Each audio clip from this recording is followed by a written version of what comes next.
MBBS in abroad. Apollo MedSkill 6 years of MBBS program will be completed in 35 lakhs only.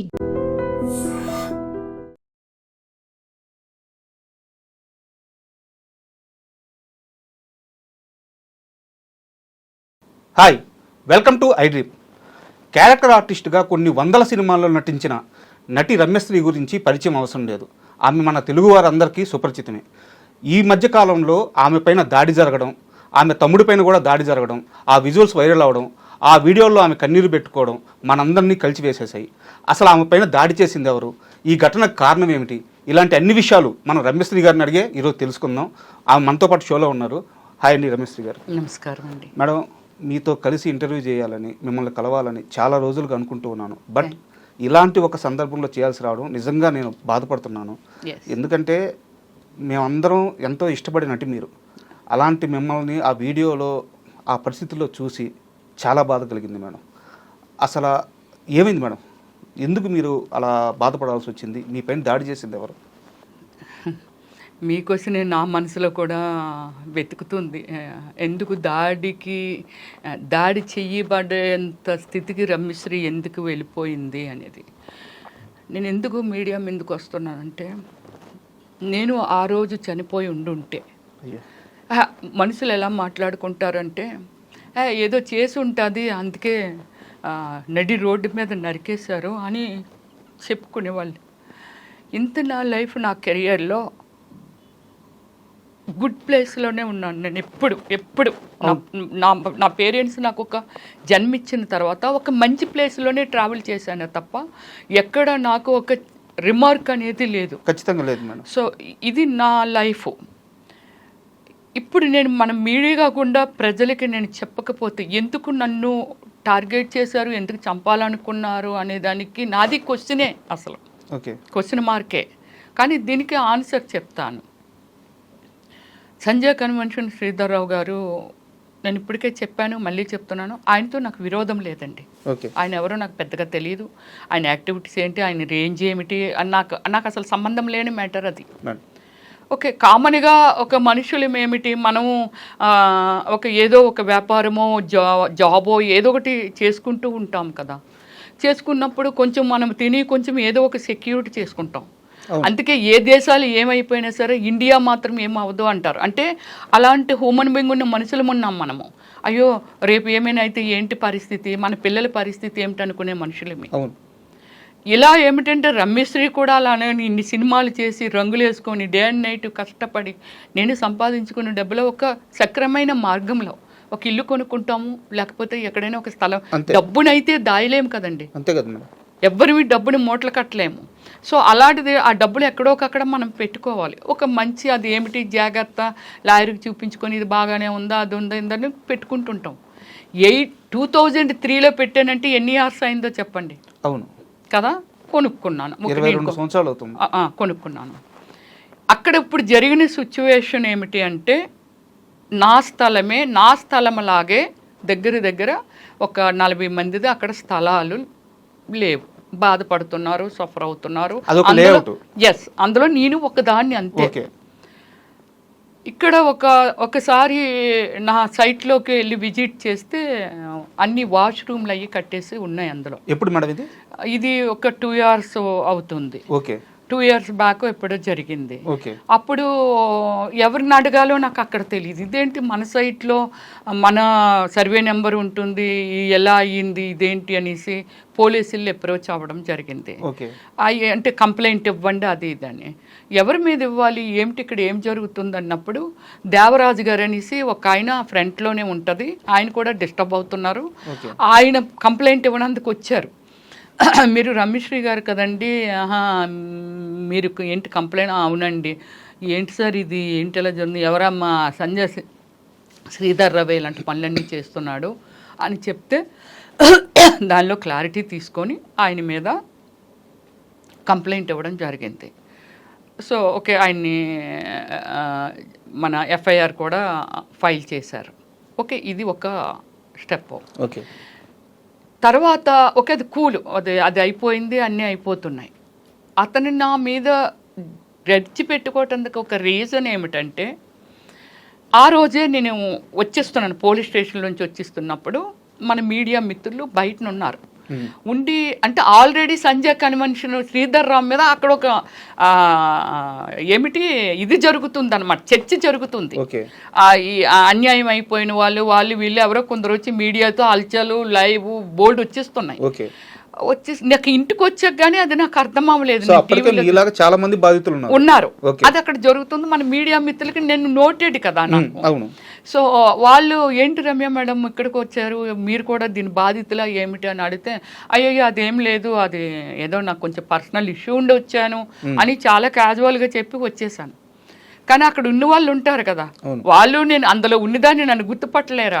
వాళ్ళు అన్నారు లేదండి రమ్యశ్రీ గారికి కూడా అందులో ఉంది, అందుకే పోలీస్ స్టేషన్కి వచ్చినట్టున్నారు అని చెప్పారు. అక్కడ జరిగిన విషయం ఏంటంటే అలా చెప్పారని నాకు తెలియదుగా. ఆ నెక్స్ట్ డేనో ఎప్పుడో మన మీడియా మిత్రులు మా ఇంటికి వచ్చేసారు. వచ్చి లేదు మీరు దీని మీద స్పందించాలి, మీలాంటి వాళ్ళు స్పందించకపోతే ఇంత అరాచకమా అది ఇది అని అంటే నేను ఒక స్టేట్మెంట్ ఇచ్చాను. ఏమండి అప్పుడే ఆ పిల్లల్ని ఒక డాక్టర్ని రేప్ చేసి చంపిస్తే ఎన్కౌంటర్ చేశారు, నయ్యేమిని ఎన్కౌంటర్ చేశారు. ఒక చెడు చేస్తున్నారు, ఎన్కౌంటర్ చేశారు. దాని గురించి నేను ఏం మాట్లాడానంటే ఏమండి 4 పిల్లలు 5 పిల్లలు మనం ఎన్కౌంటర్ చేశారు డిపార్ట్మెంట్, ఎందుకని తప్పు చేశారు, ఈ తప్పుని అరికట్టాలి, లేకపోతే ఇది అలాగా డెవలప్ అయిపోతుంది, ఎవరు పడితే వాళ్ళు చేస్తారనేగా. అవును, అది చెయ్యకూడదనే కదా డిపార్ట్మెంట్ ఈ యాక్షన్ తీసుకుంది. అప్పుడు నేనన్నాను ఏమంటే ఆ పిల్లలు ఒక క్రమశిక్షణతో పెరగలేదు, వాళ్ళ తల్లిదండ్రులు వాళ్ళకు ఒక క్రమశిక్షణ చెప్పుండరు, వాళ్ళు ఎడ్యుకేటెడ్స్ కాదు, డ్రింక్ చేసి ఉన్నారు, వాళ్ళ ఏజ్లు కూడా చిన్నవే, అంటే మెచ్యూర్డ్ ఫెలోస్ కాదు. ఒక అవకాశాన్ని వాళ్ళు ఆ అమ్మాయిని ఇలా చేస్తే తప్పని కూడా తెలియని నేచర్ ఉన్న వాళ్ళు అలాంటి వాళ్ళు చేస్తేనే మనం ఎన్కౌంటర్ చేసాము. నయ్యం ఆయన ఏం చేశారో నాకు తెలియదు, ఆయన హిస్టరీ గురించి నాకు అనవసరం. ఎందుకు చేశారో ఒక తప్పు చేశారు, ఇలాంటి మనిషి ఈ భూమి మీద ఉండకూడదు.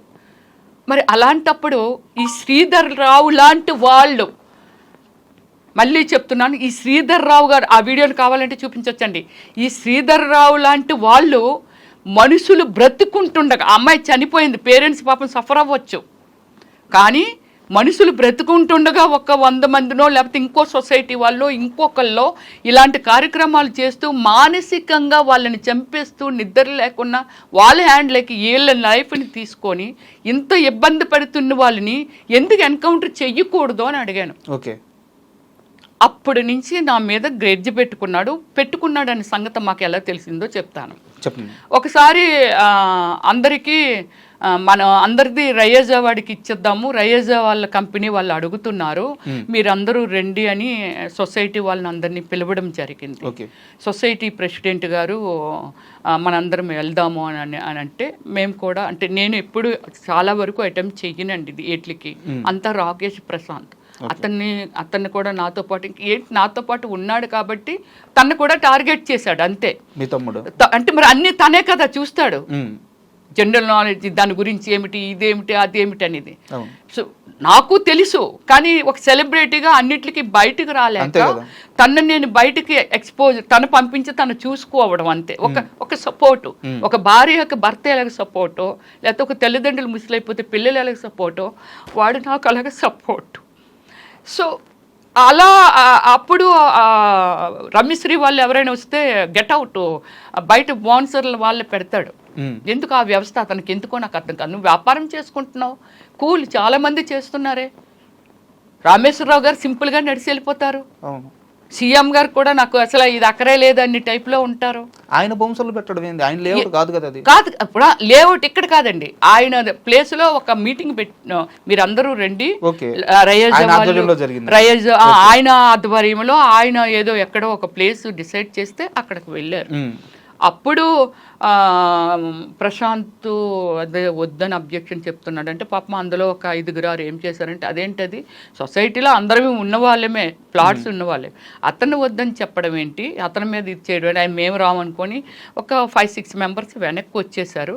ఓకే ప్రశాంత్ గారు సారీ అండి మీరు ఏమనుకోవద్దు దాని తను ఏం మాట్లాడారండి ఇది బయటకైతే మనకు రాదా ఏమిటి చెప్పలేమా ఏటి మీకు అనేసి అది చెప్పి వెళ్ళారు వాళ్ళు ప్రెసిడెంట్ అలాగే వెళ్ళారు. సో తను ఏదో 2,70,000 రేటు పెట్టాడు. తర్వాత ఏదో అక్కడ ఏదో ఒక డిస్కషన్ జరిగింది. ప్రశాంత్ని రమ్యశ్రీ తాలూకొల్లి లోపలికి రానివద్దనే దగ్గర మాకు అర్థమైంది మా మీద నేను ఆ స్టేట్మెంట్ ఇచ్చాను కదా అందుకు ఈయన గ్రెడ్జి పెట్టుకున్నారు అనేది. ఓకే ఓకే ఇది ఒక క్లోజ్ కామన్ అది అయిపోయింది. ఓకే ఏదో నడుస్తుంది మన ప్లాట్ ఏంటి అందరం డిస్కషన్ చేసుకుంటాము మాట్లాడుకుంటాము. ఆయన ఉద్దేశంలో ఒకరికొకరు ఎవ్వరూ మాట్లాడుకోకూడదు టచ్లోకి వెళ్ళకూడదు ఏమీ చెయ్యకూడదు. ఓకే ఒక యుద్ధం చేస్తే యూనిటీ ఉండకూడదు అతనికి ఉండకూడదు.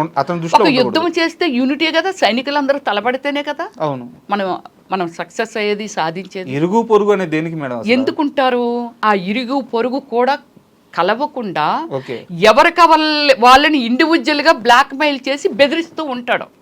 ఇది మేము మాట్లాడుకుంటుంటాం కదా ఏమండి నాకు ఇలాగ అయిందండి ఏమండి నాకు ఇలా కాల్ వచ్చిందండి ఏంటోనండి ఈ జీవితాలు ఏమిటోనండి సఫర్ అయిన వాళ్ళు మా లిస్ట్ వరకు బయట ఇంకా 1000 మంది ఉన్నారేమో పెద్ద పెద్ద వాళ్ళు ఉన్నారేమో నాకు తెలియదు కానీ బట్ ఈ సిచ్యువేషన్ని మేము మాట్లాడుకుంటూ ఉండేవాళ్ళం. ఇలా కాల్ వచ్చిందండి రమ్య గారు ఇదండి అని బాధపడిన వాళ్ళు కొందరు హార్ట్ అటాక్ వచ్చి చనిపోయిన వాళ్ళు ఇలాగా ఆ టీంలో ఉన్నారు. ఓకే ఇప్పుడు మార్నింగ్ కార్ యాక్సిడెంట్ జరిగింది కదండి ఇన్సిడెంట్ జరిగింది కదా మేడం. ఆఫ్టర్నూన్ నేను మార్నింగ్ నుంచి ఏం చేస్తున్నానంటే లేదు మేడం మనం కాస్త క్లియర్గా వద్దాము. సో ఈ 2 ఇన్సిడెంట్లు గతంలో జరిగాయి. ఆల్రెడీ మీ స్థలంలో ఆయన టాయిలెట్స్ కట్టించేస్తున్నారు మీరు అప్పుడు ఒక స్టేట్మెంట్ ఇచ్చారు దాన్ని పర్సనల్ గా తీసుకొని ఆయన గ్రెడ్జ్ పెట్టుకొని మిమ్మల్ని ఆ మీటింగ్స్ అన్నిటికీ అవాయిడ్ చేస్తూ వచ్చారు. తర్వాత ఈ మొత్తం విషయంలోకి హైడ్రా ఎలా ప్రవేశించింది సో వాళ్ళు వచ్చి ఫస్ట్ ఏం చేశారు వాళ్ళు చేసి వెళ్ళిన తర్వాత శ్రీధర్రావు గారి రియాక్షన్ ఏంటి అక్కడి నుంచి కాస్త వివరంగా చెప్పండి. దీనికి ఏమిటంటే హైడ్రా పెట్టిన తర్వాత అంటే హైడ్రా ఎప్పటి నుంచో లేదు కదండి. హైడ్రా ప్రవేశపెట్టిన తర్వాత దాని రూల్స్ ఏమిటి రెగ్యులేషన్స్ ఏమిటి వీటి గురించి అనేది క్షుణ్ణంగా తెలుసుకున్నామండి. ఇది నిజంగాన మన తెలంగాణ రాష్ట్ర రెస్పెక్ట్ఫుల్ సీఎం రేవంత్ రెడ్డి గారికి పాదాభివందనం చేయాలండి. లేకపోతే మేము చాలామంది బయటపడలేము అంటే మేమని కాదు ఈ సొసైటీలో ఈ సమాజంలో చాలామంది బయటపడలేరు. సో దీన్ని ఇదంతా స్టడీ చేసాము మాట్లాడుకున్న తర్వాత వాళ్ళు ఏమన్నారంటే రమ్య గారు ఇలాంటివన్నీ చాలా చూసామండి మీరు కొంచెం ముందుంటారా మీరు సెలబ్రిటీ కదండి ఎవరైనా మాట్లాడినా వింటారు మీతోటి బాధితులు మేమందరం పెద్ద పెద్ద వాళ్ళమి 80 ఏళ్ళు 85 ఏళ్ళు అలాగే 70 ఏళ్ళు ఇలాంటి వాళ్ళమి ఎవరో ఒక కొడుకుంటే ఎక్కడో ఉన్నాడు ఏదో చిన్న జాబ్ చేసుకుంటున్నాడు దీని గురించి పెద్దగా చెప్పినా వాళ్ళకి అర్థం కాదు ఎంతో కష్టార్జంతో అప్పుడు ఏవో చిన్న జాబులు చేసుకుంటే ఆ జాబ్ చేసుకున్న దాంతో అది కొనుక్కున్నానమ్మ కూడబెట్టుకొని ఇలాగ వీళ్ళు చెప్పారు.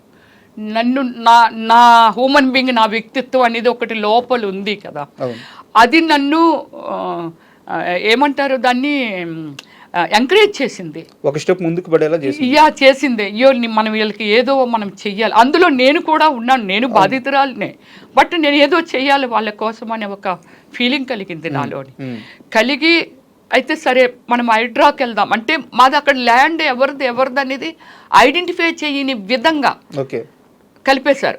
యాక్చువల్లీ శ్రీధర్రావు ఎప్పుడు వచ్చాడంటే శ్రీధర్రావు అనే వ్యక్తి 2014 నుంచి కొనడం మొదలుపెట్టాడు. నేను 2003లోనే కదా కొనుక్కున్నాను 2014లో అతను కొనడం మొదలుపెట్టాడు.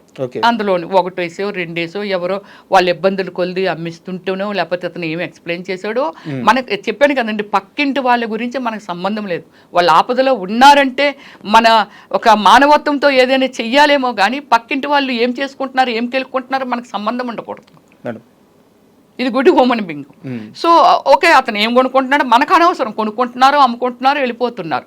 నన్ను కూడా చాలా టైమ్స్ అడిగాడు అమ్మేమని అంటే అతను కాదు అతను అనుచరుడు అడగడం జరిగితే నేను అమ్మను, నేను నా ఇన్ ఫ్యూచర్ నా సినిమాలన్నీ అయిపోయిన తర్వాత ఓకే నేను దీన్ని ఇలా చేసుకోవాలి, ఇలా చేసుకుంటే ఎంత 23 సంవత్సరాలు అయ్యింది నేను కొనంటే ఆల్మోస్ట్ నా కెరియర్ పీక్లో ఉన్నప్పుడు కొనుక్కున్నానండి. సో ఇప్పుడు నాకు సినిమాలు లేవు. యాక్చువల్లీ ఓమల్లి సినిమా తర్వాత నాకు నేనుగా డిసిషన్ తీసుకొని సినిమాలో ఆపాను. ఇప్పుడు నేను ఎలా బ్రతకాలి, ఏం తిని బ్రతకాలి? నాకు సినిమాలు నా ఆధారమే ఇదండి. నేను దొంగతనం చేయను, తప్పు చేయను, ఏమి చేయను. మరి నేను ఎలా బ్రతకాలి? దాన్ని ఏదో ఒకటి చేసుకునే కదా నేను బ్రతకాలి. నాలాగానే ప్రపంచం మొత్తం మీద ఎవరైనా ఇదే చేస్తారు. అవును, రమ్యశ్రీ ఎలా ఆలోచిస్తుందో అలానే చేస్తారు కదా. ఇప్పుడు దాన్ని అమ్మమంటే నేను అమ్మనని చాలా టైం చెప్పాను. ఓకే, ఇది అయిపోయింది కదా. 2014లో ఆయన వెంచర్లోకి జాయిన్ అయ్యాడు. జాయిన్ అయ్యి కొంటూ వచ్చి అందరినీ డిస్టర్బ్ చేస్తున్నారు. సో మీరు దాని మీద ఫైట్ చేశారు. స్టార్టింగ్ లో లేదండి డిస్టర్బ్ చేయటం. తను కొనుక్కుంటున్నాడు అంతే, ఎవరో కొనుక్కుంటారు, మనకేం తెలుస్తుంది కొనుక్కోవడం అనేది. మనల్ని అడుగుతున్నాడు కాబట్టి. ఏమండి అక్కడ శ్రీధర్ రావే ఒక 50 కొనేసాడు అండి, అతను 3 కొన్నాడు అనుకోండి, 50 కొన్నానని చెప్పేవాడు. ఒక 15 ఎన్నో కొన్నాడు అనుకోండి, 100 కొన్నానని చెప్పేవాడు. రియల్ ఎస్టేట్ లో ఉండే గేమ్స్. ఆ గేమ్స్ మనలాంటి అమాయకులకు మనకి ఎలా తెలుస్తుంది? తెలియదు కదా. సో ఇది అప్పుడు మనము హైడ్రాని అప్రోచ్ అవ్వడం జరిగింది. అందరూ వచ్చారు. ఓకే, ఎన్ఆర్ఐలో అక్కడ వాళ్ళు మెయిల్స్ పెట్టారు, ఇదంతా చేశారు. సో ఇక్కడ వాళ్ళు ఒక 5 ఫ్యామిలీస్ వెళ్ళాము. నా చుట్టూ ఉన్న వాళ్ళందరూ పెద్దోళ్ళండి, ముసలోళ్ళు. ఆ పూట బిస్కెట్ తినకపోతే ఇలా ఉడికిపోయేవాళ్ళు. బట్ నాకు చెయ్యాలనే డేర్ అనమాట. వీళ్ళకి ఏదో చెయ్యాలి, అక్కడ ఏదో ఒకటి తేల్చాలనేదే నా ధైర్యం. సో వెళ్ళి మేము ఒకటే అడిగాము. రంగనాథన్ సారు మార్నింగ్ వెళ్ళామండి 10 o'clockకి. వెళ్ళిన వాళ్ళు ఆ రోజు నైటు ఫస్ట్ ఒక కంప్లైంట్ ఇచ్చామండి. ఇచ్చిన తర్వాత మళ్ళీ వెళ్ళామండి. మళ్ళీ వెళ్తే టైం ఇచ్చారు సారు, కమిషనర్ సార్. మార్నింగ్ వెళ్ళిన వాళ్ళని midnight 12 వరకు మేము ఉన్నామండి. సార్ అంటే యాక్చువల్లీ మనం ఒక్కరమే కాదు కదండి, కొన్ని కోట్ల మందికి రెస్పాన్సిబిలిటీ. సో ఓకే, ఎంతో అయింది, 7:30 ఎంతో అయింది సార్ వచ్చేసరికి. 8 o'clock అయింది మీటింగ్ స్టార్ట్ అయ్యేసరికి. సో అప్పటి నుంచి మనకి 12 o'clock వరకు ఒక డిస్కషన్ అండి. శ్రీధర్ రావు గారిని ఇన్వైట్ చేశారు. ఎస్, వీళ్ళు ఒక కంప్లైంట్ రేజ్ చేశారు, మీ తరపున మీరు ఏం చెప్తారో రండి అని. ఫార్మాలిటీ. ఆయన రారండి, రాలేదు, రారు కూడా. వాళ్ళ లాయర్ని పంపించారండి. వాళ్ళ లాయర్ ఆర్గ్యూ, ఒక కమిషనర్ లాయరు ఇస్ ఓకే, లా చదివింది, ఒక ఫస్ట్ పర్సనల్లీ ఎడ్యుకేషన్ కంటే ముందు ఒక క్రమశిక్షణ మనిషిలో ఉండాలి. ఆమె ఎడ్యుకేషన్నే మాట్లాడింది, క్రమశిక్షణతో మాట్లాడలేదు. మేమందరం అక్కడ జిహెచ్ఎంసీ వాళ్ళు ఆఫీసర్స్ ఉన్నారు, టౌన్ ప్లానింగ్ వీళ్ళందరినీ పిలిచారు సార్. వాళ్ళని కూడా మాకు తెలియదండి. తర్వాత డిస్కషన్లో తెలిసింది, ఓహో వీళ్ళు ఈ డిపార్ట్మెంటా, వీళ్ళు ఈ డిపార్ట్మెంట్ అనేది తర్వాత మేము చూసామే, కానీ మాకు ఫస్ట్ తెలీదు. బిగ్ స్క్రీన్ పెట్టారండి. బిగ్ స్క్రీన్ పెట్టి 80s కూడా వెళ్ళి ఈ లేఅవుట్ ఏంటి, దాని ముందు అక్కడ భూమి ఏంటి, అది ఎవరిది, ఎక్కడిది, ఎలాగ వీళ్ళు వెంచర్ వేశారు, ఏమిటి ఈ ప్లాట్ చేశారు, ఏమిటి దీనికి రోడ్లు ఏమిటి అనేది చాట్లైట్లో చూసారండి. అది చూస్తూ వీళ్ళని పిలుస్తూ అడుగుతుండే వాళ్ళు, ప్రతిదీ డౌట్ ఉంటే, సార్కి డౌట్ ఉంటే వాళ్ళని ఉన్న డిపార్ట్మెంట్లో క్లారిఫికేషన్ తీసుకునేవాళ్ళు. తీసుకొని ఆ అమ్మాయిని క్వశ్చన్ చేస్తే మాకే అర్థం కానివి. మాకు నవ్వొచ్చేది అమ్మాయి చెప్తున్న క్వశ్చన్స్. అంటే మేము అనుకున్నాం, ఓ శ్రీధర్ రావు గారి ట్రైనింగ్ కదా, ఓకే అలాగే మాట్లాడుతుందేమో అని అనుకునేవారు. ఇవి రూల్స్ కాదు సార్, ఎనీథింగ్ క్లారిటీగా అడుగుతూ మాట్లాడుతుంటే మాకు అర్థమైపోయేది. అదేంటి అలా చెప్తావు, రోడ్స్ కన్నా ఆ రోడ్లో లేవు సార్, అది అడరు సార్. మరి దానికి అప్రోచింగ్ రోడ్ చూపించుకున్నా లేఅవుట్కి పర్మిషన్ ఇవ్వరు కదా. అంతే కదా, ఇవ్వరు కదా. గవర్నమెంట్ అంటే ఈమె స్థాపించిందో, శ్రీధర్ రావు స్థాపించిందో, నేను స్థాపించిందో కాదు కదా. అన్నీ ఉంటాయి కదా. ఎదురుగా రోడ్లు కనపడుతున్నాయి, రోడ్లు లేవంటావు, ఒక నీళ్ళ ప్లాట్ లేదంటావు, వాళ్ళ ప్లాట్ లేదంటావు, ఇక్కడ ల్యాండ్ లేదంటావు. యునో నీకు తెలుసా, ఒక 20 ఎకరాలో 100 ఎకరాలో 2 ఎకరాలో ఎకరంలోనైనా ఒక లేఅవుట్ని కూర్చోబెట్టాలి అంటే ఎస్ ఇది 300 గజాలు, ఇది 200 గజాలు, ఇది 100 గజాలు, లేకపోతే అన్ని 300 గజాల్లో ఎస్ ఇక్కడ చిన్న పార్క్ రావాలి, ఇక్కడ చిన్న నుయ్యి రావాలి, నీళ్ళు కావాలి అంటే రోడ్డుకి ఇంత స్థలం వదలాలి, రోడ్లు ఉండాలి. మరి మనుషులు ఎలా, ఈ ప్రపంచంలో మనుషులు ఎలా ట్రావెల్ చేస్తున్నాం, ఎక్కడికి వెళ్తున్నాము? రోడ్లు ఈజ్ ఎ మస్ట్. రోడ్లు లేవని ఆమె ఆర్గ్యూ. రోడ్లు లేకుండా వెంచర్ ఎలా వేస్తారు? బాంబే హైవే రోడ్డే లేదనేసింది అమ్మాయి అయితే. ఇది అక్కడ ఆర్గ్యూ జరుగుతుంది. మాకు కూడా నవ్వు వచ్చింది, ఓకే అయిపోయింది. నెక్స్ట్ డే పాపం వచ్చి క్లారిటీ తీసుకొని మా ప్రమేయం ఏమీ లేదండి, ఓకే రోడ్డులు ఏమిటి వాళ్ళు చూశారు కాబట్టి అక్కడి నుంచి అన్నీ చూసుకుంటూ కంప్యూటర్లు అన్నీ చెక్ చేస్తూ చార్ట్లైట్లో చూస్తూ ఎక్కడ రోడ్డు వచ్చింది, ఎలా వచ్చింది, రోడ్డు మీద ఎక్కడ కట్టేశారు ఆక్రమించుకొని అవి మాత్రము వాళ్ళు కొలాప్స్ చేశారు. హైడ్రా రోడ్లు మార్పింగ్ చేశారు. ఇది ఎప్పుడు మేడం జరిగింది? ఇది 1 మంత్, ఎగ్జాక్ట్లీ 1 మంత్. సో మీరు ఒక 2 years నుంచి ఫైట్ చేస్తే 1 month 2 years నుంచి హైడ్రాతోనూ ఇంకోతో ఫైట్ చేయలేదు.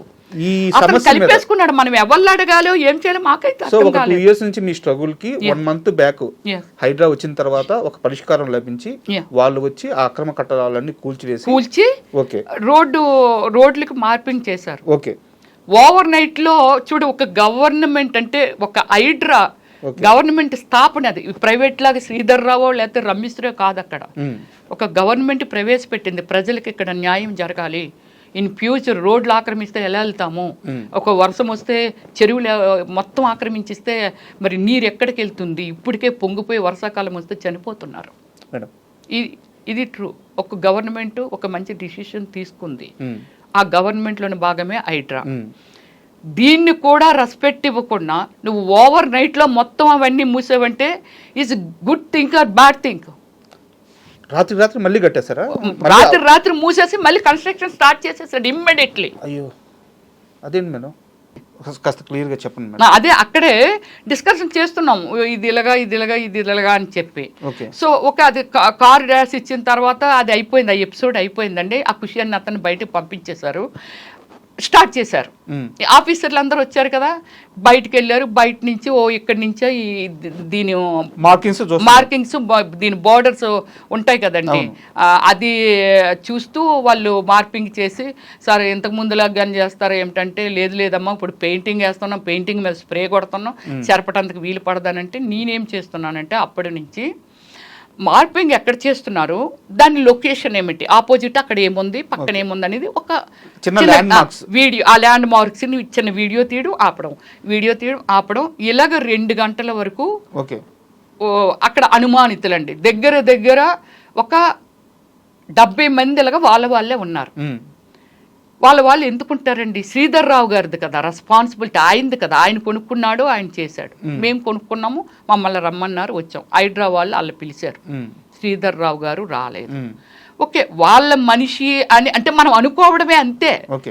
వాళ్ళు కూడా పక్కనున్న వాళ్ళు మీరు ఎవరండి అంటే మాకు అర్థమైపోయింది, ఈ చుట్టుపక్కల వెళ్ళి ఇక్కడ 4 కనబడుతున్నారు, ఇక్కడ 2 కనబడుతున్నారు, ఇలా మాకు అర్థమైపోయింది వీళ్ళందరూ శ్రీధర్ రావు మనుషులు అని.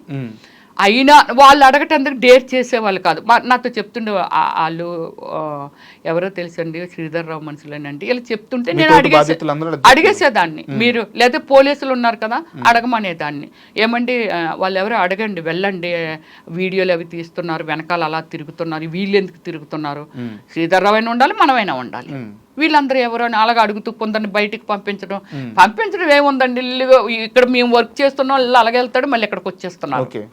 ఇది జరిగింది. 2 వరకు నేను వీడియో కూడా 2 వరకు అన్నీ చూస్తున్నాను. నా సైట్ ఇది కూడా, రోడ్ ఇది ఇవి అన్నీ చూస్తున్నామండి, అందరి చూసుకుంటున్నాము. ఓహో మన ఇక్కడ అదేనండి మాది అంటే మేము ఎన్నిసార్లు చూసుంటాం మన ప్లాట్ ని, ఐడెంటిఫికేషన్ నోటెడే కదా. దీన్ని ఏమిటంటే ఎప్పుడైతే రోడ్లు వీళ్ళు ఇంకా అప్పటికి ఇంకా ఏమీ రాలేదండి, ఒకటే పొక్కులైనర్ ఉంది, వస్తాయండి ముందు మార్పింగ్ చేసిస్తే అంటే మేము రిక్వెస్ట్ చేస్తున్నాం ఆ సార్ని, సార్ మీరు మార్పింగ్ చేస్తున్నారు, మళ్ళీ సగం అటు ఇటు చేసి వెళ్ళిపోతే మళ్ళీ అతను రాత్రి మూయించేస్తాడు అంటే, మేమేమో ఎర్రోళ్ళు మా అమ్మ, మేము కూడా ఎడ్యుకేటెడ్స్, మేము ఒక వ్యవస్థని నడుపుతున్న వాళ్ళమి, ప్రజలకు రెస్పాన్సిబిలిటీ ఉన్న వాళ్ళమి. సో అందువల్ల ఏమిటంటే డోంట్ వరీ, మేము అంతా క్లియర్ చేసే మీకు ఇస్తాము రోడ్లు మాత్రము అనేసి చెప్తున్నారు. లంచ్ 2 అయింది కదండి, వీళ్ళు వచ్చిన వాళ్ళు ఫ్యామిలీస్ అందరూ పాపం లంచ్ కానీ ఒకరు రమ్య గారు ఇక్కడ ఉందండి నేను అలాగే రోడ్డు మీదకి వెళ్ళిపోలేను కాబట్టి నేను ఆగిపోయానండి. నాకు నైట్ డిన్నర్ లేదండి, అలాగే మార్నింగ్ బ్రేక్ఫాస్ట్ లేదు, కళ్ళు తిరుగుతున్నాయి. సో ముందు రోజు అంతా షాపింగ్ అంటూ ఢిల్లీ తిరిగాము, అందుకని బాగా స్ట్రైన్ అయిపోయి ఉన్నాను. వెళ్ళిపోయారు వాళ్ళు. వచ్చి తర్వాత నేను సిఐ గారికి ఒక వీడియో చేశాను, ఏమండి ఇదండి ఇక్కడ ఇలాగా హైడ్రా వాళ్ళు వీళ్ళందరూ కలిసి ఇలా చేస్తున్నారండి, ఇదండి శ్రీధర్ రావు గారి యాక్టివిటీస్ ఇలా ఉంటాయండి, సో ఇదిగోండి నా ప్లాట్ ఇదిగో ఇక్కడ ఉందండి నాది, సో ఎలాగా కొంత ఏదో మాట్లాడి, సో ప్రజలు కూడా అంటే ఈరోజు నాకు జరిగింది రేపు ఇంకొకరికి జరగవచ్చండి, ఇది ప్రజలు కూడా అవేర్నెస్ రావాలండి అని ఒక వీడియో చేస్తున్నప్పుడు మార్నింగ్ నుంచి నేను శ్రీధర్ రావు మనిషిని కాదు అని చెప్తూ ఈ ఫ్లాట్లో ఒక ఫ్లాట్ ఓనర్ వాళ్ళ అన్న కొడుకునని చెప్తూ తిరుగుతున్నాడండి. ఎవరతను? ఒక అతను కూడా నా వీడియోలో ఉన్నాడండి. పేరు madam? I don't know. Okay, పేరు అది మనకు తెలీదు. నా వీడియోస్లో ఉన్నాడు. ఎక్కడికక్కడ లాంగ్ వీడియోలు తీసేదాన్ని, ఎక్కడెక్కడ ఎవరు తిరుగుతున్నారు అని ఆ వీడియోలు తీసేదాన్ని, ఇవన్నీ చేసేదాన్ని. సో అది దానిని ఫోన్ని కొట్టి అంటే సిఐ గారికి ఫోన్ చేసి లంచ్కి వెళ్తాం సార్ అని మా డ్రైవర్కి ఫోన్ చేసి, నువ్వు రోడ్డుకి వచ్చి అమ్మ నువ్వు ఎటు పక్కున్నావో ఇలాగ బస్ స్టాప్ ఉంది కదా ఫస్ట్ ఎంటర్ పెట్రోల్ బంక్ పక్కని ఇటు పక్క ఆగమ్మా వచ్చేస్తామని చెప్పి అతను ఫోన్ చేస్తే అతను వచ్చాడు. ఇది బస్ స్టాప్ ఇటు శ్రీధర్ రావు సంజయ్ కన్వెంట్ శ్రీధర్ రావు గారు పెట్రోల్ బంక్ అండి, ఇటు పక్క వచ్చి బస్ స్టాప్ అవతల. మరి బస్ స్టాప్ ఏదైనా బస్సు ఆగితే ప్రాబ్లం అని బస్ స్టాప్ అవతల పెట్టాడు. మేము క్యాజువల్గా నడిచి వచ్చేస్తున్నాం. ఇంత డిస్టెన్స్లో రాకేష్ నడుస్తున్నాడు, మా తమ్ముడు. నేను ఇక్కడ నడుస్తున్నాను, మామూలు ఫోన్ నేను పట్టుకున్నాను, వాడు అప్పుడు దాకా సిఐతో మాట్లాడాను కదా, సో నడుచుకుంటూ వెళ్ళిపోతున్నామండి. ఇటు నుంచి అనమాట 2 కదా అది, అటువైపులో ఆపోజిట్లోనే పోలీస్ స్టేషన్, ఈ ఆపోజిట్ ఇది. మనం ఇలాగ వెళ్ళిపోతున్నప్పుడు మమ్మల్ని ట్రాఫిక్ కదా వస్తున్నాయి కదా వెహికల్స్, చూస్తాం కదా.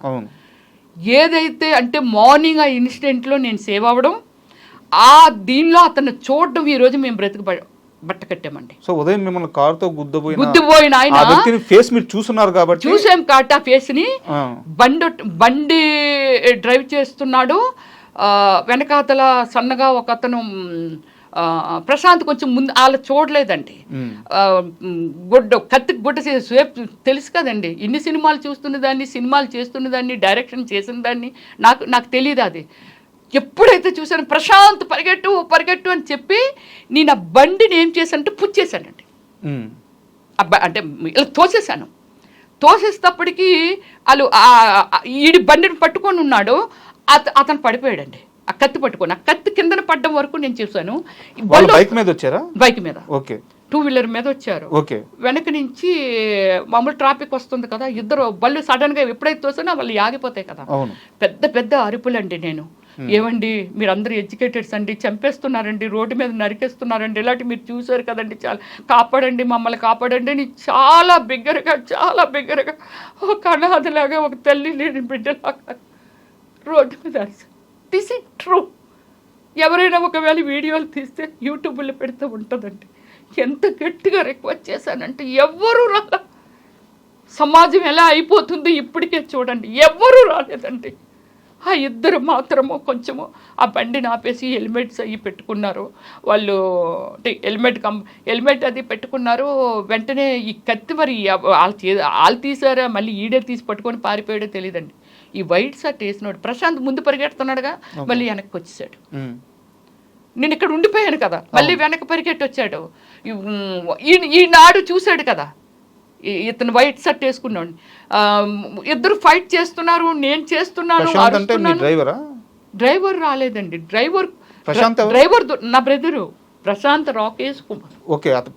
రాకేష్ కుమార్. సో నేను అరుస్తున్నాను, వాడు అరుస్తున్నాడు, ఈ వైట్ షర్ట్ వేసుకున్నాడు, పీకి ఇలాగా నొక్కేసి ఇలా పట్టుకొని దీన్ని పుచ్చేసిస్తుంటే వాడు కళ్ళు ఇలాగా తేలేసేస్తున్నాడండి. పైనుంచి అప్పటికి ఒక 6-7 ఈ క్రికెట్ బ్యాట్ పట్టుకొని పరిగెట్టుకుంటూ వస్తున్నారండి. అందులో ఈ 6-7 నేను క్లియర్గా చూడలేదు, కానీ అందులో ఒకడు అక్కడక్కడ చిన్న డిజైన్ ఏంటి లైట్ ఎల్లో ఉంటుంది ఆ షర్టు. నా వీడియోలో పడ్డాడు అతను అక్కడ, నేను లాంగ్ తీసినప్పుడు. వాడి చేతిలో బ్యాట్ ఉంది. వీళ్ళు పరిగెట్టుకుంటూ వచ్చి ఆ బ్యాట్ పెట్టి వీడు పీక నొక్కాడు కదా, దాని మీద ఇలా వెయ్యాలని అనుకున్నప్పుడు నా మధ్యలో వెళ్ళి వీళ్ళిద్దరు బయట వాళ్ళు ఉన్నారు, వాళ్ళు చెయ్యి పెట్టి ఇలా లాగుతున్నారు. నేను ఈ చేతిని ఇరుస్తున్నాను. ఇంక చాలా మంది వచ్చారు కదా, 6-7 వాళ్ళందరూ వచ్చి నన్ను ఇలా నొక్కి నేను కిందకి జారిపోతుంటే మొత్తం ఇదంతా పైకి వెళ్ళిపోయింది.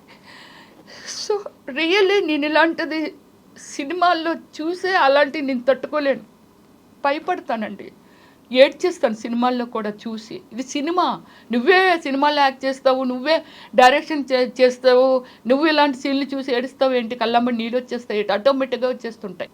మీ మీద వచ్చి ఒక 6-8 మంది దాడి చేశారు. సో మీతో పాటు మీ తమ్ముడితో పాటు చుట్టూ ఉన్న వాళ్ళందరూ కూడా ప్రతిఘటించడంతో వెళ్ళిపోయారు. అంటే అందరూ బళ్ళు మీద అదే స్థలాల్లోకి వెళ్ళిపోయారు. బట్ ఇక్కడ నా డౌట్ ఏంటంటే దగ్గరలో పోలీస్ స్టేషన్ ఉంది, అంతా జరిగింది పోలీస్ స్టేషన్ దగ్గరలోనే. సో మీరు వెంటనే వెళ్ళి కంప్లైంట్ చేశారు? వెంటనే అప్పుడు మేము ఏం చేసామంటే క్లారిటీగా ఎదురుగా పోలీస్ స్టేషన్ అనేది నా నాలెడ్జ్కి పెద్దగా అనిపించదండి. అంటే నాకు తెలియదు అంత ఇక్కడ పోలీస్ స్టేషన్ ఉందా, ఈ ఏరియాలో అది ఉందా అని అలాగా తెలుసుకోండి. నేను సినిమా చేశాను, షూటింగ్ అయిపోయింది, వెరీ హోమ్లీ గర్ల్ అండి నా ఇంటి లోపలే. ఎవరైనా ఇంటర్వ్యూ అడుగుతారంటే ఒక నీత ఎందుకు మాట్లాడాలి, ఏం చేయాలంటే నీతి మీద మాట్లాడతాను అంతే. సో అప్పుడు మేము ఏమి చేసామంటే డ్రైవర్ని హెల్ప్ తీసుకొని గట్టిగా అరుస్తూ ఎవరు దగ్గరికి రాకుండా, ఎక్కడున్నారు హైదరాబాద్, ఎక్కడున్నారు పోలీసులు అనుకుంటూ పరిగెట్టుకుంటూ వెళ్తే అక్కడ కొందరు అక్కడ కొన్ని లోపల రెస్టారెంట్లు ఏవో పెట్టాడండి, అవి తిన్నందుకు అక్కడ ఉన్నారో అక్కడ కానిస్టేబుల్ వచ్చాడు. వస్తే ఇది బ్రదర్కి ఇదంతా చిరిగిపోయి ఇదంతా బ్లడ్ ఇదంతా గీసేది అంటే ఆ ఫైట్లో జరిగిందండి, ఫైట్లో జరిగింది. సో అది అప్పుడు నేను అన్నాను అనమాట, ఇలా జరిగింది పదండి మేడము, ఎదురుగుండానే కదా ఇది, ఎక్కడ జరిగింది ఇన్సిడెంట్ అంటే ఎక్కడంటే పదండి కంప్లైంట్. నేనైతే రాను, మీరు ఒక్కలైతే మీ దగ్గర డ్రెస్ మాత్రమే ఉంది, ఆ డ్రెస్ కాదండి మీ దగ్గర గన్ కానీ ఏమీ లేదు, మనం ఇలా వెళ్తూ ఉంటే పొడిచేసే వాళ్ళు ఎవరో 4-5 వచ్చి పొడిచేస్తే చంపేస్తారు, నేను రాను అని దాడి జరుగుతుంది కాబట్టి మీరు భయపడిపోయాను నేను. సో భయపడిపోతే లేదు మేడము, నేను లేదు అక్కడికి ఫోన్ చేయండి, ఎవరినైనా పంపించమనండి, ఎవరైనా గడ్డ పట్టుకొని పంపించమనండి, అమ్మో నేనైతే రాను అనేసి భయపడిపోయాను. లేదు మేడము ఈ డ్రెస్ ఉంది కదా, డ్రెస్ ఏం చేస్తుంది, డ్రెస్ మిమ్మల్ని కూడా పొడిచిస్తే ఏం చేస్తారండి, అయిపోయిన తర్వాత ఎవరు ఏం చేయలేము కదా, ప్లీజ్ అండి ఎవరినైనా పంపించమనండి అంటే ఎస్ఐకో ఎవరికో ఫోన్ చేస్తే నేను పంపుతున్నాను అది ఇదంటే లాస్ట్కి పంపలేదు. ఈయనతోనే లేదు మేడం మీకు నేను సెక్యూరిటీ నాతో మాట్లాడారు, పంపిస్తాను మీకు ఎందుకు రండి, వెహికల్ పంపిస్తాను. ఇప్పుడు ఆ వెహికల్లో 2 అన్నారు, వెహికల్ లేదు ఏం లేదు. ఈ కానిస్టేబుల్ గుండానే ఆయన దగ్గరగా ఆయన ముందుని అలా భయపడుతూ నడుచుకుంటూ పోలీస్ స్టేషన్కి వెళ్ళాం. అక్కడ ఉన్నారండి ఎస్ఐ, ఏం జరిగింది సార్, ఇలాగ జరిగింది సార్, ఇది సార్ విషయం. పాపం కానిస్టేబుల్ అంతా క్లియర్గా చెప్తున్నాడు, సార్ మేడం మార్నింగ్ నుంచి వీడియోస్ అవి చేస్తున్నారు, అనుమానాస్పదంగా ఉన్నోళ్ళి చూడమ్మా అక్కడ ఏదో తిరుగుతున్నారు, ఒకసారి వెళ్ళి అడుగు, ఇదంతా చెప్తున్నారు సార్. ఇలాగా అంటే మేమందరం ఇక్కడ ఉన్నాము, లంచ్ కానీ బయటకు వెళ్తుంటే ఈ ఇన్సిడెంట్ బయట జరిగిందట సార్, మేము ఎవరమే లేము అక్కడ అని చెప్పారండి. డోంట్ కేర్, వెళ్ళి కంప్లైంట్ రాయండి, ఓకే ప్రామిస్ అండి. ఒక ఎస్ఐ మీద నేను ఇలా చెప్పాను కదండి, జాబ్ చేసే వాళ్ళన్నా కష్టపడే వాళ్ళన్నా నేను చాలా రెస్పెక్ట్ ఇస్తాను, కానీ అక్కడ అతను కేర్లెస్. ఇంతకుముందు నేను వినేదాన్ని కదా, అక్కడ ఉన్న పోలీసులు, అక్కడ ఉన్న పోలీస్ స్టేషను అమ్ముడిపోయిందండి శ్రీధర్రావుకి. శ్రీధర్రావు ఏది చెప్పితే అదే జరుగుతుందండి, అక్కడ మనకేమి న్యాయం జరగదండి, మనం కంప్లైంట్లు ఇచ్చుకొని అవి ఇచ్చుకొని. ఓకే, నేను ఆ వాతావరణాన్ని అక్కడ చూశాను. సో ఈ ప్రాబ్లము ఇదంతా లెటర్ రాయమంటున్నారు, మాకు చేతులు మీరు రాయండి అంటాడు రైటర్. నువ్వు ఉన్నావు కదా, రైట్ అందుకే నువ్వు ఉన్నావు కదా, మీరు రాయడం ఏంది, రైట్ అందుకే రైటర్ నువ్వు ఉన్నావు. ఓకే, మాకు ఈ టెన్షన్లో ఉన్నాం కాబట్టి రాయలేము, రాసిపెట్టు. సరే చెప్పండి, ఇదే ఆయన ఎక్స్ప్రెషన్. సో దీన్ని మనము ఏది చేసో లెటర్ రాసాము. అప్పుడు మాలా చౌదరి గారని ఈయన బాధితురాలు, శ్రీధర్రావు గారు బాధితురాలు. ఆమెనేమో పాపం వాళ్ళ హస్బెండ్ ఏదో మర్డర్ చేశారు ఏదో. ఆయన ఏంటండి మేజర్ అండి, రిటైర్డ్ మిలిటరీ మేజర్ అండి. మిలిటరీలో ప్రజాసేవ చేసే మనిషి. ఏదో అయింది ఆవిడ్ని 2 వీక్స్ శ్రీధర్ రావే నువ్వు చౌదరివి నేను చౌదరిని అలాగ పాపం ఆమెని మబ్బి పెట్టి కులాన్ని ఎందుకండి వాడుకుంటాడు? చౌదరి అయితే చౌదరిలో ఉన్నోళ్ళందరూ ఇతన్ని తప్పు చేయమని చెప్తున్నారా అండి? చెప్పరు కదా. అది ఎంత తప్పు కులాన్ని వాడడం అనేది. అలా వాడుకొని ఆవిడ్ని మబ్బి పెట్టి అక్కడ జరిగిన సిచ్యువేషన్ అండి. ఆవిడ ఆల్రెడీ మన అడిషనల్ కమిషనర్ దగ్గరికి వెళ్ళి ఏంటి సార్ ఇది ఎలాగుంది చూడండి సార్, వీళ్ళందరూ భోజనానికి వెళ్ళి వాళ్ళందరూ అక్కడికి వచ్చేసారు సార్.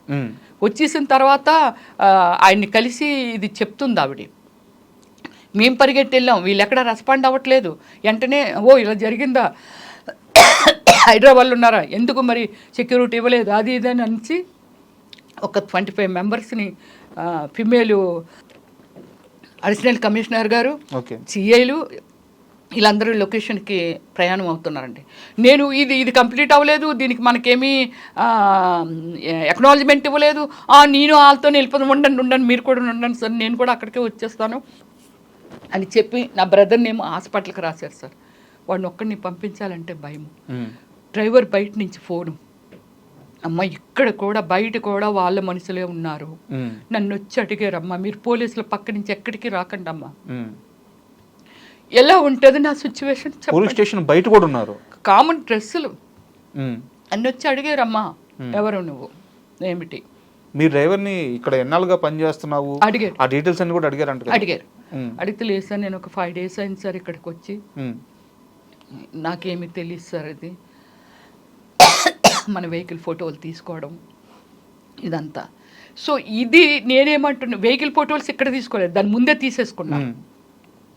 లోపల మా సిచ్యువేషన్ ఎలా ఉంటుంది, వాడిని ఎలా నేను హాస్పిటల్కి పంపించాలి, వీళ్ళందరూ ఇక్కడికి వెళ్ళిపోయారు, నేను కూడా మీతో వచ్చేస్తాను, ఇది అన్ఫినిషింగ్ అయిపోతుంది, కంప్లైంట్ ఇవ్వకపోతే ఎక్నాలజ్మెంట్ తీసుకోవాలి, వెంటనే ఎఫ్ఐఆర్ ఫైల్ చేయాల్సింది ఎంక్వైరీ చేసి ఫైల్ చేస్తామని చెప్పారు.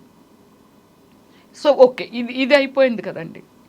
ఇప్పుడు నేను ఒకటి చెప్తున్నానండి శ్రీధర్ రావు గారిని, ఒక డౌట్ మేడం, ఫైనల్గా కేసు ఫైల్ చేశారా? చేశారు. ఓకే, ఇచ్చారు.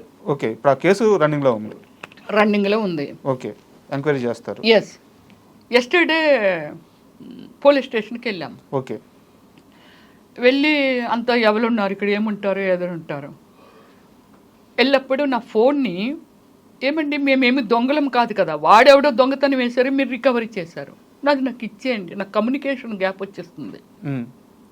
ఇలాంటి సిచ్యువేషన్ నా ఫ్యామిలీతోనో ఇంకోతోనో నా ఫ్రెండ్స్తోనో ఏదైనా చూడాలి, ఎందుకంటే ఈవినింగ్ మళ్ళీ మీడియా కూడా వచ్చేసారు అక్కడికి.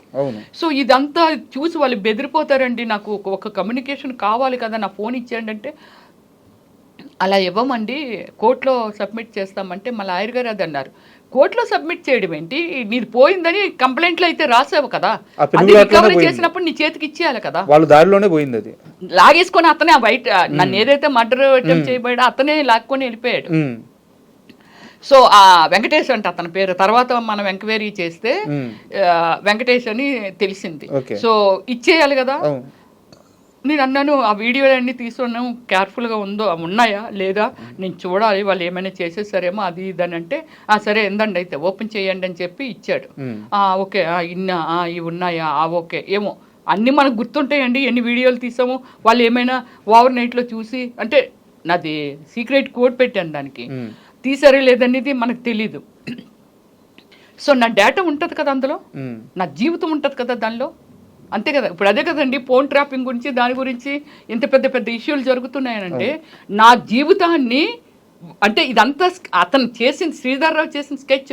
ఆవిడ ఫోన్ లాక్కోండి, ఆవిడ ఇంకో విధంగా కూడా బ్లాక్మెయిల్ చేయొచ్చు, ఎందుకు ఇంత గ్రెడ్జ్ ఎందుకు నా మీద, నేనెవరిని సాదా సీదా మనిషిని, మామూలుగా ఆయన ముందు చీమ బుర్రకాయని కూడా కాదు, అంటే ఏ విధంగా అతను డెవలప్ అయ్యాడో నాకు తెలియదు, కానీ నేను చీమ బుర్రకాయని కూడా కాదు. సో ఇలా అయిపోయింది కదండి. కోర్టుకు వెళ్ళాలి, మేము కోర్టుకు వెళ్ళి టైం అయిపోయింది అప్పటికి, యాక్చువల్లీ 10కి రమ్మన్నారు, ఇక్కడే 12 అయిపోయింది. షార్ట్ కట్లో కొట్టి కోర్టుకు వెళ్దామని కోర్టుకు వెళ్ళి లాయర్ తిట్లు, వెంటనే కమిషనర్ గారికి కాల్ చేశాను. సార్ కమిషనర్, అడిషనల్ కమిషనర్ నా దగ్గర అదే నెంబర్ ఉంది, కాల్ చేశాను. సార్ ఇప్పుడు నాది ఫోన్ పోయింది సార్, నాది కోడ్ అడిగాడు అతను, మీరు అదే మీ సీక్రెట్ కోడ్ పెడతారు కదండి, అది చెప్పండి అని అన్నాడు. నేను అక్కడే గొడవ ఆడాను. అదేంటంటే మాది ఎందుకండి, కావాలంటే డైరెక్ట్ కోర్టులో సబ్మిట్ చేయండి, కోడ్ ఎందుకు అడుగుతున్నారంటే అతను ఏదో ఒక రివర్స్లో ఏదో దీనిగా మాట్లాడతాడికి మా బ్రదర్ ఏం చేశాడంటే భయపడిపోయి సరే అండి చెప్తానండి అని చెప్పి కోడ్ ఇచ్చేసాడు. ఓకే, పేపర్ మీద రాసుకున్నాడు. అయిపోయింది కదా. వెళ్ళిన తర్వాత లాయర్ గారు చెప్పిన తర్వాత నేను అడిషనల్ కమిషనర్ గారికి కాల్ చేశాను. చేసి సార్ ఒక నాది ఫోను పోయింది, మీరు రికవర్ చేశారు సార్, దాని నెంబర్ అంటే నన్ను ఇంట్రడ్యూస్ చేసుకున్నాను, బీసీ స్టేట్ ప్రెసిడెంట్ని, ఫిల్మ్ స్టార్ని, ఇదంతా చెప్పాను. సో దీనికి సరే అలా నెంబర్ తీసుకోవచ్చా సార్ అని అన్నా. అడగకూడదమ్మా, అడగకూడదు కదా. కానీ మీ ఎస్ఐ అడిగాడు సార్, సాయినాథ్ అడిగాడు సార్, రాసుకున్నాడు సార్. ఇప్పుడు వాళ్ళ చేతిలో నా ఫోను. ముద్దాయి ఎక్కడున్నాడు, మేము వెళ్ళేసరికి అక్కడ తిరుగుతున్నాడు. అదేంటి బయట తిరుగుతున్నాడు, లోపల ఉన్నాడు అని అన్నారు అని అంటే మార్నింగ్ వెళ్ళప్పుడు తిరుగుతున్నాడు అని అంటే లేదండి అతను బాగా కొట్టేశామండి, హెల్త్ బాగాలేదండి, హాస్పిటల్ తీసుకెళ్దామని అక్కడ తిప్పుతున్నామండి అన్నారు. మీపైన దాడి చేసిన వ్యక్తిని బయట తిరుగుతున్నాడు అటు పోలీస్ స్టేషన్లో. ఓకే, అయిపోయింది కదా. సెకండ్ టైం మళ్ళీ కోర్టు పని చూసుకొని ఇమ్మీడియట్లీ మళ్ళీ ఈ ఫోన్ గుర్తొచ్చి దాన్ని మనం ఆ కోడ్ని మార్చేద్దాము, ఆ నెంబర్ని మార్చేద్దాము, అక్కడే ఉంది కదా అడిగి, అది ఉంటేనే కదా ప్రమాదం, అతను రాసుకున్నాడు కదని మనం మళ్ళీ వాళ్ళకి చెప్పకుండా చేయకుండా ఇన్ఫామ్ చేయకుండా వెళ్ళామండి. వెళ్తేప్పటికి ఆ ముద్దాయి డ్రెస్ మార్చేసి ఫ్రెష్గా ఒక సీఎమ్మ గారు వేసుకునే డ్రెస్ వేసుకొని ముగ్గురు పోలీసులు టేబుల్ మీద కూర్చుంటే ముగ్గురు ఒకటి నిల్చున్నారు, ఒకరు ఒంగున్నారు, ఒకరు కూర్చున్నారు. ఇతను కూడా అక్కడ 2 చేతులు వెనకాలెట్టి అక్కడ నిల్చున్నాడండి. ఇప్పుడు నేను చేసిన తప్పు ఏమిటంటే దూరం నుంచే నేను మెట్లెక్కుతుంటేనే గెట్ చేశాను, ప్రశాంత్ గెట్ చేశాడు, ఏదో ఫోన్ నడుపుతున్నారు. ఓకే అంటే ఇతన్ని లూజ్ వదిలేరు అనేది మాకు అక్కడ అర్థమైంది. లోపలికి వెళ్ళాము. సార్ మేము అదే మా ఫోన్ ఉంది కదా, ఆ నెంబర్ మార్చేస్తాం సార్ అంటే అలా 10 నిమిషాలు ఇవ్వండి వెళ్ళగానే మనం అడిగినప్పుడు ఇచ్చేయాలిగా. ఆల్రెడీ తీసుకోవడమే తప్పు. అడిషనల్ కమిషనర్ ఫోన్ కూడా చేశారట, ఏంటి వాళ్ళని ఏదో కోడ్ అడిగేవట, అది జాగ్రత్త. ఆయన రేంజ్లో ఆయన ఏమో వార్నింగ్ ఇచ్చారో మనం వెళ్ళలేదు కాబట్టి మనకు తెలియదు. కానీ అలాగా అడిగారంట. అడిగితే అప్పుడు లేదు కమిషనర్ గారు కూడా సరే ఫోన్ ఇవ్వండి మేము కోడ్ మార్చి ఇచ్చేస్తామండి అని అంటే అది ఇప్పుడు ఓపెన్ చేయకూడదండి, అదండి ఇదండి. అదేంటండి, అది మా జీవితాన్ని మీ చేతిలో పెట్టుకొని కోడ్ మార్చుతాం, మీరు ఇక్కడే ఉంటారు, ఇప్పుడు ఇక్కడ వచ్చి నిలబడండి, మేము మా నెంబర్ని సీక్రెట్గా మార్చేసుకుంటామంటే, మేము ఉన్నప్పుడు బీరువాలో పెట్టిన ఫోను ఇక్కడ కింద నేను వస్తున్నప్పుడు ముగ్గురు పోలీసులు ఇతను నడుపుతున్నారని చెప్పాను, చూస్తున్నారని చెప్పాను. అక్కడ నుంచి ఫోన్ పట్టుకొచ్చాడండి ఎస్ఐ. అంటే నా ఫోన్ ఓపెన్ చేసినట్టేగా దాని అర్థం. ఇదండి నేను ఏమి మెసేజ్ ఇవ్వాలని అనుకుంటున్నానంటే, నేను కొన్ని సిద్ధాంతాలు ఉన్న వ్యక్తిని, మనిషి అనే ఒక మనుషుల్ని ప్రేమించే వ్యక్తిని, మనిషిని మనిషిగా ఒకటే జన్మ ఉంటుంది, ఒక్కసారి మరణం ఉంటుంది, మనిషిని మనిషిగా చూడాలనుకునే వ్యక్తిత్వం అండి. నేను సినిమాల్లో చెయ్యొచ్చు, నాకు అది రాసిపెట్టి ఉంది కాబట్టి భగవంతుడే ఫస్టే డిసైడ్ చేస్తాడని చెప్తారు కదండి. రాసిపెట్టి ఉంది, తప్పు కానీ ఇది కాదు, ఉంది కాబట్టి సో నేను సినిమాల్లోకి వచ్చి ఉంటాను. మహానుభావులు ఒక హిస్టరీని ఒక ఏమిటి ఎన్టీఆర్ గారు ఒక దేవుడా రాముడా భీముడా ఇలా అన్నీ ఒక హిస్టరీని చూపించగలిగారని అంటే, ఒక చిరంజీవి గారు లాంటి వాళ్ళు, ఇలాంటి వాళ్ళందరూ పెద్ద పెద్ద సక్సెస్లో ఒక జనానికి ఒక మెసేజ్ అండి సినిమా అంటే. ఒక కుటుంబం అండి, ఒక దేవుళ్ళండి, ఒక యుద్ధం అండి, ఒక చీటింగ్లండి, ఇదే కదా సినిమా అంటే. దాన్ని ప్రజలకి అవేర్నెస్ కల్పిస్తున్నారండి సినిమాలు తీసి. మేడం నేను సామాన్యురాలని, సో నేనేం చేయలేను ఇలా అంటున్నారు. బట్ మీరు కొన్ని వందల సినిమాల్లో యాక్ట్ చేసిన నటి, 400 మూవీస్ నియర్లీ, కొన్ని కోట్ల మందికి తెలిసిన నటి, కొన్ని లక్షల మంది మిమ్మల్ని అభిమానించే వాళ్ళు ఉన్నారు, సో మిమ్మల్ని ఇష్టపడే వాళ్ళు ఉన్నారు. మీలాంటి ఓ వ్యక్తి పైన ఇలా పబ్లిక్గా దాడి జరగడం, మీరు ఒక న్యాయం కోసం అధికారుల దగ్గరికి వెళ్తే అక్కడ రెస్పాన్స్ సరిగ్గా రాకపోవడం, అధికారుల దగ్గరికి ఎవరి దగ్గర, పోలీస్ అధికారులు కానీ ఎవరి దగ్గరికి, సో మీలాంటి వ్యక్తి పైన ఇంత దాడి జరుగుతున్నప్పుడు ఇండస్ట్రీ నుంచి మీకు ఎందుకు సపోర్ట్ రాలేదు ఇప్పటిదాకా ఎవరు? ఇండస్ట్రీ నుంచి సపోర్ట్ రాకపోవడం అనేది ఏం లేదండి. యాక్చువల్లీ ఏమిటంటే నా ఫోన్ కొట్టేశారు కాబట్టి వాళ్ళు అంటే ఫోన్ కూడా ఒక భాగమే, ఫోన్ కూడా లాగేసుకోవాలి, ఇందులో మొత్తం అంతా ఉంది కాబట్టి ప్రూఫ్స్ ఉన్నాయి కాబట్టి. సో ఇది వాళ్ళు చాలా మూర్ఖులుగా బిహేవ్ చేశారండి. హైడ్రా గవర్నమెంట్ కదా, అంతే కదా, ఒక డిపార్ట్మెంటే కదా. హైడ్రా దగ్గర ఆ ప్రూఫ్లు అన్ని మెజర్స్ తెలియకుండానే వాళ్ళు కొట్టేస్తున్నారా? కాకపోతే నా వీడియో ఒకటి చేశాను కదండి, ఇది వైరల్ అయిపోతుందని అబ్బాయి మార్నింగ్ నుంచి వేరొకరు అని చెప్పి తిరుగుతున్నాడు అని చెప్పాను కదండి. వాడు ఇన్ఫర్మేషన్ ఇచ్చాడు, ఆవిడ దగ్గర ఫోన్ లాగేయండి అనేసి. సో అలాగ ఫోన్ ఎత్తుకెళ్ళిపోయారే తప్ప సో వాళ్ళ దగ్గర ఉండదా ఏంటి ఇన్ఫర్మేషన్? హైడ్రా వాళ్ళ దగ్గర ఉండదా ఏంటి ఇన్ఫర్మేషన్? ఉంటుంది కదా. బట్ కాకపోతే ఏమిటంటే వాళ్ళు ఇంత మూర్ఖంగా ఆలోచించడం కూడా తప్పే, వాళ్ళకి తెలియదు అంతే. సో కానీ నాకు ఆ డిపార్ట్మెంట్ గురించి ఓన్లీ గచ్చిపోలేండి, అందరూ చెడ్డ ఆఫీసర్లే ఉండేది. అంటే నా క్వశ్చన్ అధికారుల గురించి కాదు, వాళ్ళ గురించి కాదు, నేను అడిగేది ఏంటంటే సినిమా నాకు ఫోన్ కమ్యూనికేషన్ వచ్చేసిందండి. అంటే మీ ఫోను ఆల్రెడీ పోలీస్ స్టేషన్ లో ఉందని చెప్పి మీరు చెప్పారు, అక్కడ లేట్ అయిందని చెప్పి చెప్పారు. బట్ నా క్వశ్చన్ ఏంటంటే రమ్యశ్రీ అనే నటి మీద దాడి జరిగింది, ఒక సినీ నటి మీద ఇలా ఎందుకు దాడి చేస్తారని చెప్పేసి ఏ యాక్టర్స్ కానీ ఏ ఒక్కరు కూడా బయటకు వచ్చి ఒక సోషల్ మీడియాలో కానీ వాళ్ళ వాయిస్ ని వినిపించలేదు. ఇప్పుడు వస్తారండి వాళ్ళు. ఓకే చెప్పండి, అంటే రమ్యశ్రీ గారు ఏమైంది ఏమిటని అడిగే చాయిస్ కూడా లేకుండా అయిపోయింది అంతే. ఒక మా అసోసియేషన్ నుంచి కానీ, అంటే మా అసోసియేషన్ అంటే సినిమా యాక్టర్లది ఒక అసోసియేషన్, డైరెక్టర్స్ అసోసియేషన్, నేను డైరెక్టర్ని కాబట్టి డైరెక్టర్స్ అసోసియేషన్, టీవీ ఆర్టిస్ట్ కాబట్టి టీవీ అసోసియేషన్ మెంబర్ని, వీళ్ళందరూ కదిలి రావటానికి రమ్య ఏమి జరిగిందని అడిగే అవకాశం లేకుండా పోయింది. ఇప్పుడు వస్తారండి వాళ్ళంతా.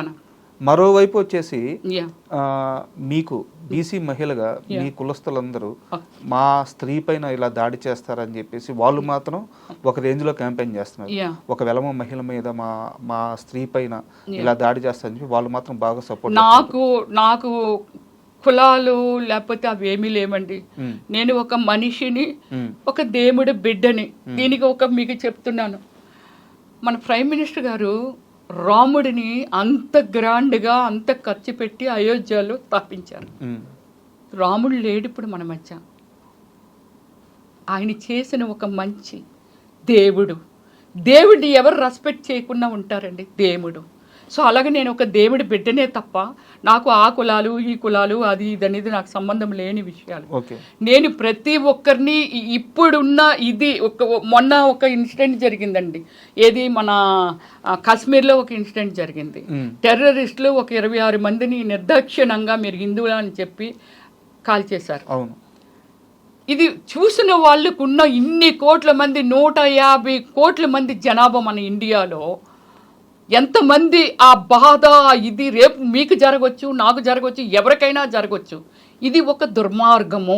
అవును, దుర్మార్గం. దానికి వాళ్ళ సింధూర్ పేరు పెట్టి దానికి అంటే దీన్ని ఒక యుద్ధం కూడా ప్రకటించారు. ఇలాంటి వ్యవస్థను రూపుమాపాలి. ఈరోజు మీకు జరిగింది ఇంకోళ్ళు జరగవచ్చు అని అంత గుడ్ డిసిషన్ మన ప్రైమ్ మినిస్టర్ గారు మోడీ గారు తీసుకున్నారు. కానీ అది ఇప్పుడు ఇక్కడ ఒక హైదరాబాద్లో ఉండొచ్చు, వైజాగ్లో ఉండొచ్చు, లేకపోతే ఢిల్లీలో ఉండొచ్చు, వాటెవర్ ఎక్కడైనా ఉండొచ్చు. అంతకంటే మరి ఆ వ్యవస్థని ఒక యుద్ధం ప్రకటిస్తే, యుద్ధం చేస్తే ఎంతమంది సైనికులు చనిపోయేవాళ్ళు? 1000, 2000, 3000, 4000 వాటెవర్. అది వాళ్ళ సాక్రిఫికేషన్ జనం కోసం. మన జనాన్ని మనం కాపాడాలనేదే ఒక రెస్పాన్సిబిలిటీగా తీసుకున్న ప్రైమ్ మినిస్టరు. ఇప్పుడు ఇక్కడ శ్రీధర్ రావు గారి దగ్గరికి వద్దాం. శ్రీధర్ రావు గారు ఒక వ్యవస్థను మెయింటైన్ చేస్తున్నారు. ఒక వ్యవస్థ 200 మందో 300 మందో 100 మందో గోండాలంటే వాళ్ళని పాడు చేస్తున్నారా, బాగు చేస్తున్నారా? మన పిల్లడు కడుపుని పుట్టిన పిల్లడు తప్పు చేస్తే బెత్తం పట్టుకోనో లేకపోతే అది తప్పురని కొడుతున్నాం. నువ్వు ఒక వ్యవస్థని తయారు చేసి వాళ్ళకి ఏమి నేర్పుతున్నావు? వీడిని చంపు, వాడిని చంపు, విలగ చంపు, నేను ఆర్డర్ ఇస్తాను, ఇగో నీకు ఒక 2000 ఇస్తాను, 5000 ఇస్తానని ఒక వ్యవస్థని తయారు చేస్తే ఆ వ్యవస్థ ఇంకా ఎంతమందిని తయారు చేస్తుంటుంది? ఆ వ్యవస్థ వల్ల ఈ సమాజం ఇప్పుడు 70-75% ఒక మంచి అనేది ఏదైతే ఉందో, మంచి కోసం ఆలోచించి ఒక మనిషి కోసం మనిషి ఆలోచించే ఒక హ్యూమన్ బీయింగ్ ఏదైతే ఉందో ఆ వ్యవస్థ టాప్కి వెళ్ళిపోద్ది. ఇంకా ఈ 100 మంది 200 మంది ఇంకొక 500 మందిని తయారు చేస్తారు. ఖచ్చితంగా బ్యాడ్ కల్చర్ కదా. దీనికి రెస్పాన్సిబిలిటీ నేనేమంటానంటే ఈ వ్యవస్థను రూపుమాపటానికి ఇప్పుడు అందులో ఎంతోమంది కష్టపడి సంపాదించుకునే ఎంప్లాయీస్ ఉన్నారు, అది చిన్న చిన్న వ్యాపారం చేసుకున్న వాళ్ళు ఉండొచ్చు, ఎవరైనా ఉండొచ్చు. అందుకే నేను ఏం అడుగుతున్నానంటే, నేను మీ ఇంటి ఆడబిడ్డని అనుకోండి, మీ పిల్లలే ఏదో సాఫ్ట్వేర్ ఉద్యోగాలు చేసుకుంటే, ఎక్కడో ఏదో చిన్న మొక్క ఏదో కొనుక్కుందామని అనుకుంటే అది ఎవరైనా ఆక్రమించుకుంటే ఎలా ఉంటుంది?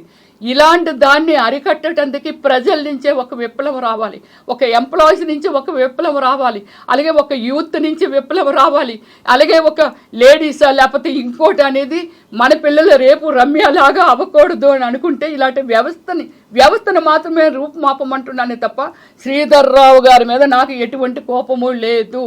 అతను చేస్తున్న యాక్టివిటీస్ ఏవైతే ఉన్నాయో చాలా దారుణము. అలాగే ప్రభుత్వ అధికారులు ఎవరైతే ఉన్నారో అతనికి తొత్తులుగా మారి వాళ్ళకి ఎంకరేజ్ చెయ్యకున్నా ఏమి తింటారండి మీరు? ఎంకరేజ్ చేయకుండా ఇంత పెద్ద పెద్ద స్కాములు, ఇంత పెద్ద పెద్ద అన్యాయం జరగదు. అందువల్ల ఏమిటంటే దయచేసి ప్రతి డిపార్ట్మెంటు, ఇదంతా రెవెన్యూ డిపార్ట్మెంట్ కానీ ఏదైనా సరే న్యాయం ఇంత కొంచెమైనా న్యాయం కోసం పనిచేయండి. మీరు భోజనం చేస్తున్నారు, మీ పిల్లలు జాగ్రత్తగా ఉండాలనుకుంటారు, ఎవరి కోసం మీరు ఈ అన్యాయం చేసి డబ్బును సంపాదిస్తున్నారో ఆ పిల్లలు కూడా ఎలా తయారవుతారో ఆలోచించండి. మా డాడీ ఉద్యోగం ఏంటి, మాకు ఇంత డబ్బు ఎలాగొచ్చింది అనేది వాళ్ళు కూడా అదే బాటలో నడుస్తారు. కాబట్టి దయచేసి ఈ రమ్యశ్రీ పిలుపుని ఇస్తుందండి. ప్రతి అన్న, ప్రతి అక్క, ప్రతి అమ్మ, ప్రతి దయచేసి నాకు జరిగినట్టుగా దీన్ని ఒక్కరికి బుద్ధి చెప్పితే కొందరు భయపడుతుంటారండి. అప్పుడు ఎన్కౌంటర్ చేస్తే చూడండి రేపులు చేయడాలు ఇవన్నీ తగ్గిపోయాయండి. అతను ఎప్పుడైతే అతన్ని నయ్యమునో లేకపోతే ఇంకోళ్ళో కొందరు స్వామీజీలు తయారయ్యారండి. వాళ్ళకి ఏమి తెలుసండి, అతను కూడా మనిషే. ఎంతోమంది కొందరు మాత్రమే మహానుభావులు ఉంటారు, కొందరు మాత్రమే. రజనీకాంత్ గారు కూడా చెప్తారండి, ఆయన ఒక వేదాంతి, ఒక దేవుడి లెక్కన ఆయన అంత మంచి ఆలోచిస్తారు. రోడ్డు అంటే సింపుల్గా వెళ్ళిపోతూ పేదవాళ్ళు ఉంటే దుప్పట్లు కప్పుతారు. ఆయన దేవుడి కింద ఎందుకు పూజిస్తున్నారంటే ఆయన చేసే విధానం. నన్ను కూడా కొన్ని లక్షల మంది నన్ను అభిమానిస్తారండి. నా యాక్టివిటీస్ అన్నీ ఎంత, నాకు 4 మిలియన్స్ ఫాలోవర్స్ ఉన్నారండి. 40 లక్షల మంది నా ఫేస్బుక్లో ఫాలోవర్స్ ఉన్నారు. ట్విట్టర్లోను నేను చేసినవి మీలాంటి వాళ్ళు ఉండరండి, రేరుగా ఉంటారండి, నాకు ట్వీట్ చేస్తూ ఉంటారు. ఇలాంటి మనిషినండి నేను. అందుకే నేను ప్రాధాయపడుతున్నాను. ప్రతి ఆ రాష్ట్రం ఈ రాష్ట్రం అని కాదు, మీరు కదిలిరండి, కదిలొచ్చి ఇలాంటి ఒక వ్యవస్థని, అంటే శ్రీధర్ రావుని ఈ వ్యవస్థ అనే దాన్ని మనం కంట్రోల్ చేయగలిగితే చాలన్నీ కంట్రోల్ అయిపోతుంటాయండి. భయపడతారండి మనుషులంటే ఇలాంటివి చేయటానికి. ఇది నా పిలుపండి. హైడ్రా దీని గుండా నేను మనందరికీ పిలుపునిస్తున్నానండి. అలాగే నేను సీఎం గారిని కూడా, మన తెలంగాణ స్టేట్ సీఎం గారిని కూడా, మీరందరూ, నేను ఒక్కదాన్ని అయితే ఎంత పోరాటం చేసినా దీనికి ఒక ఇది ఉండదండి.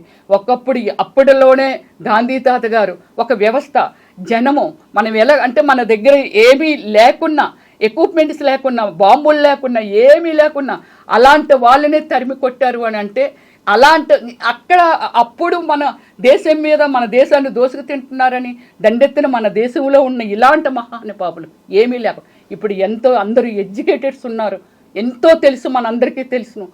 జనరేషన్ మారింది, ప్రతి ఒక్కళ్ళు ఆ ఎడ్యుకేషన్ వల్ల ఒక మంచి ఏంటి చెడు ఏంటి తెలుసు. కాబట్టి మీరు అందరూ కదిలొచ్చి దయచేసి ఈ ఆడపిల్లకి సపోర్ట్గా నిలుస్తారని ప్రాధాయపడుతున్నాను. అలాగే మా సినిమా వాళ్ళని కూడా చాలామంది అండి, టీవీ ఆర్టిస్టులా, లేకపోతే డైరెక్టర్గా ఉన్నాను, డైరెక్టర్సా, లేకపోతే అలాగే మన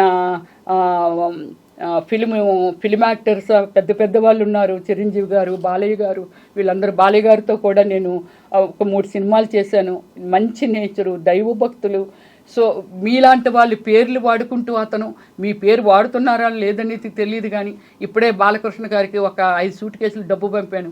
ఇప్పుడే రేవంత్ రెడ్డి గారికి నేను ఒక 1000 కోట్లు ఇస్తే కానీ ఎలక్షన్ చేయలేడు తను అని. అంటే ఒక వ్యవస్థను తన మాటల గుండా, తన యాటిట్యూడ్ గుండా ఒక వ్యవస్థను పాడు చేసేస్తున్నాడు సార్. నా రిక్వెస్ట్ లాస్ట్గా ఫైనల్ ఏమిటంటే, ఐ డ్రీమ్ గుండా నేను రెస్పెక్టబుల్ తెలంగాణ రాష్ట్ర సీఎం గారు రేవంత్ రెడ్డి గారికి చేతులు జోడించి ప్రాధేయపడుతున్నాను సార్. ప్రతి క్షణము భయపడుతూ తిరుగుతున్నాం సార్. ఏదైతే నా కార్డులు ఉన్నాయో వాటికి నెంబర్ ప్లేట్లు తీసేస్తాను సార్.